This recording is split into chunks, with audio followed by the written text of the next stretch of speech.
And today, we explore the metaverse. What's up, though? I'm FaShon VEGA, and we're going to talk about something that maybe a lot of you are not aware of, but is extremely important. And it's about the future.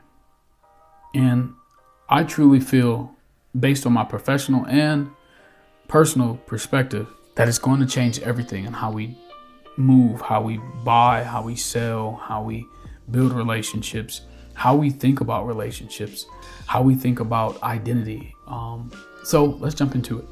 Today we're going to be talking about the metaverse. And before we can talk about the metaverse, we have to understand what it is. And there seems to be a couple of different views on what the metaverse is, even down to the name. So before we get into what it is, let's talk about like the different names that it's called.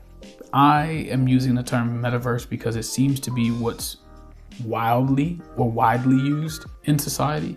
But people like Roblox, Epic, and Genius, and Zepeto use the term metaverse, like me. While Facebook, for whatever reason, uses the term live maps. I find that really kind of whack, to be honest, right? Magic Leap prefers the Magicverse. Find that kind of corny. Kevin Kelly called it the mirror world in Weird, which I find that really strange things of him. And NVIDIA uses the term omniverse. Others prefer the term AR cloud, spatial internet, or spatial web. I often, between my friends, call it the grid, Tron, but I also like what they did in Ready Player One, and it's called the Oasis. And I'm not mad at the Oasis. The metaverse is interesting and Oasis is interesting. And this probably gives you a glimpse of what we're going to be talking about today. The metaverse is, in its most simplest terms, the digital internet virtual reality world, if I can compile those things together. It's the space in which we can go and immersively engage in different kinds of activities with potentially everybody, but beyond the ways in which we engage today, which is very interesting. So when we think about the metaverse, it's like the multiverse. When we think of like Marvel's universe or Star Wars and its multiple galaxies, or any type of sci-fi thriller where we had people jumping in and out of universes and galaxies and dimensions and having experiences. This is the type of reality that we're going to be talking about.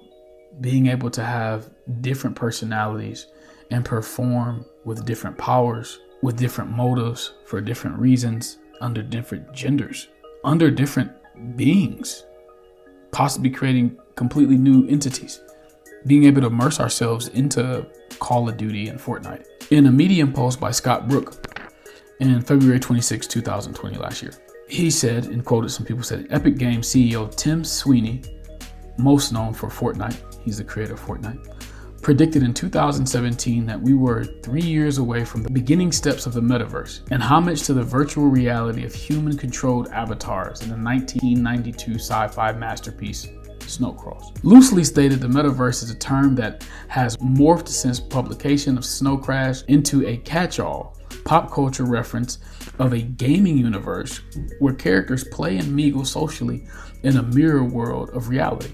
Think Wreck-It Ralph meets Ready Player One. Ideally, that's what the metaverse is.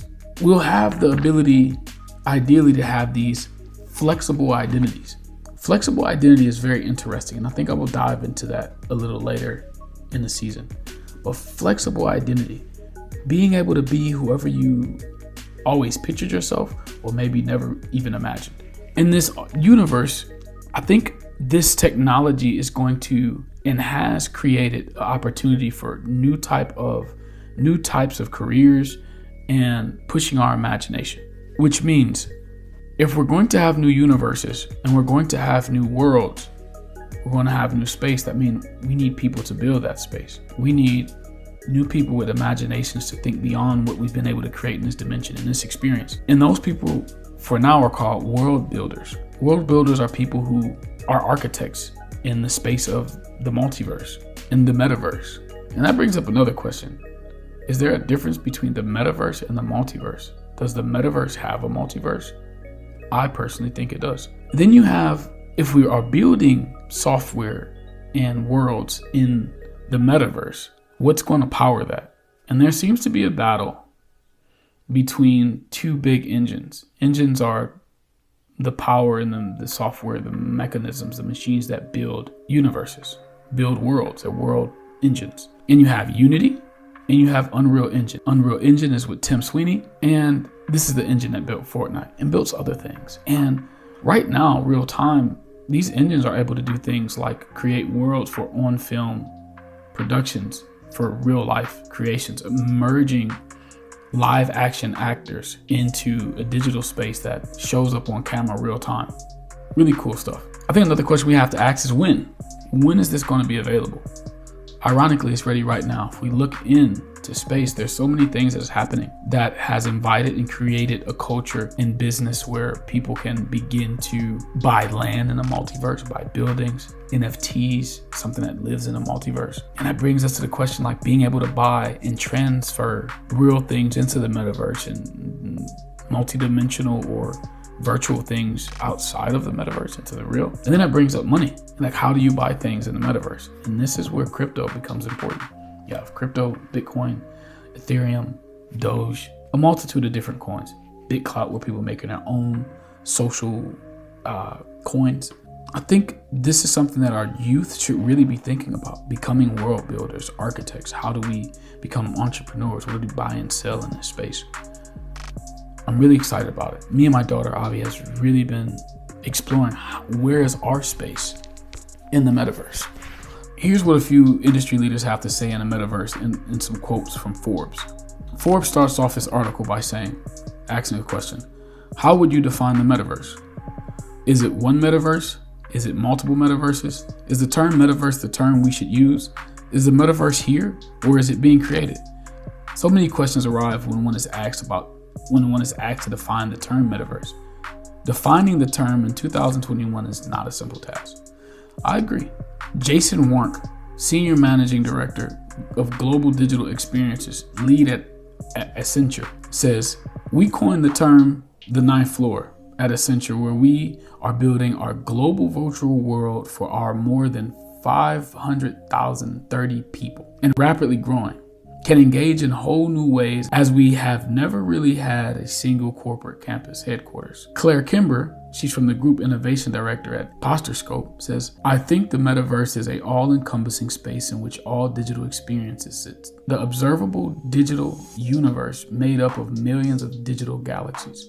I lean towards that.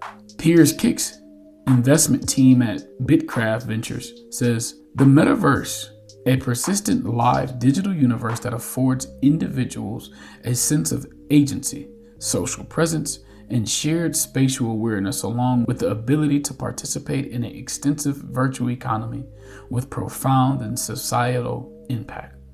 I'm really with that. I think that's ideal. Or really shapes up what we're talking about. And then last but not least, Esther O'Callaghan, OBE, co-founder of Hundo.career, says, I hope it will be like the Oasis from Ready Player One, where in the end, it's owned by young people who care more about community than profit and use it for the good of the real and virtual world. And if that sounds ludicrously naive and optimistic, I am, and I'm not sorry. I'm not mad at that. I like that. I like the idea that creating this new world where we put people first and we can have experiences that elevate and excite existence while still being a place of profit. I think Piers and Esther have a very cool perspective on what this will actually mean for us in the future. But more than what they have to say about it, I've made this short podcast to see what do we as a community have to say about it?